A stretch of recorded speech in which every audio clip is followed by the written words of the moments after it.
Citizens of Jamaica can be assured that your government will act responsibly and wisely to build on the gains made through years of sacrifice. Prime Minister Andrew Holness's enduring commitment throughout 2019. Having successfully graduated from its International Monetary Fund program in the year, plans were executed to continue Jamaica's growth agenda. Jamaica is determined to achieve economic independence and social equity, working collaboratively with our bilateral and multilateral partners. What we went to China to do was to focus on developing trade. That's top priority. We will use all measures within the law with respect for human rights and the dignity of the person to ensure that your community remains safe. Cauterizing crime was a major priority for the Office of the Prime Minister. The Jamaica Defence Force received new accommodations to house 10,000 soldiers at Up Park Camp. Similar accommodations were opened in Montego Bay. The force acquired new crime-fighting equipment and signed an agreement with the University of the West Indies to strengthen its program development. A national security advisor was appointed to implement the Plan Secure Jamaica security strategy. Stakeholder consultations were also held to build consensus on a way forward. Several states of emergency were either declared or continued during the year.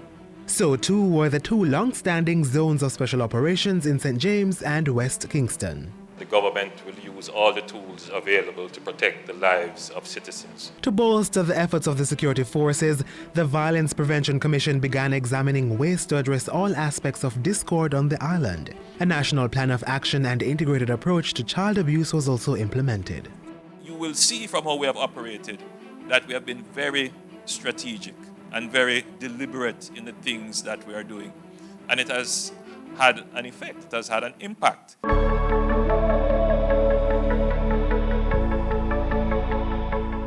Now is the time for action. Minister without portfolio Mike Henry's charge as he oversaw preparatory works for the Vernonfield Aerotropolis project. He also saw to the relocation of the Jamaica Information Services Television Department to South Odeon Avenue. Over the Jamaica Social Investment Fund, $8.4 billion was allocated to crime, education, poverty eradication, behavioral change, and sanitation projects. The Chase Fund assisted with the establishment of a 16-bed high-dependency unit at the Kingston Public Hospital, the construction of a space for social needs patients at the Savannah Lamar Hospital, and installation of water harvesting and upgraded sanitation systems at 5 schools. In 2019, the contract for the National Identification System NIDS solution was amended. The government decided to focus on the initial ICT upgrade to address urgent needs at PICA and RGB.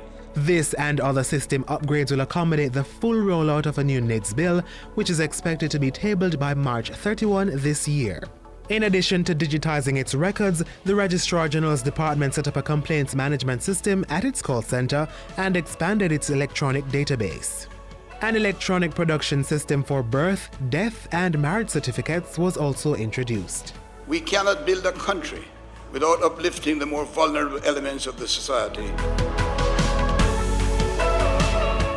Over 6,000 unattached youth were engaged under the Housing Opportunity Production and Employment Hope program.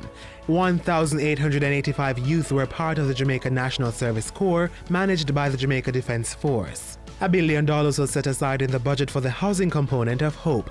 Danville Walker was tapped to lead the initiative in June. And in November, the program handed over an $8 million rehabilitated 5-bedroom home for fire victims. In 2019, the National Housing Trust lowered all mortgage rate bands by 1%, increased the loan ceiling to $6.5 million, broadened the income bands to accommodate more Jamaicans, hiked the construction loan limit, and introduced an intergenerational mortgage scheme. The trust also disbursed $1.7 billion to upgrade 16 housing schemes and delivered scores of housing solutions across several parishes. And through a guaranteed purchase program, even more Jamaicans were provided with houses. Now is the time to build house. Now is the time to buy house. All these accomplishments were the result of skillful implementation of a strategic plan to transform Jamaica into a modern, peaceful, and prosperous society.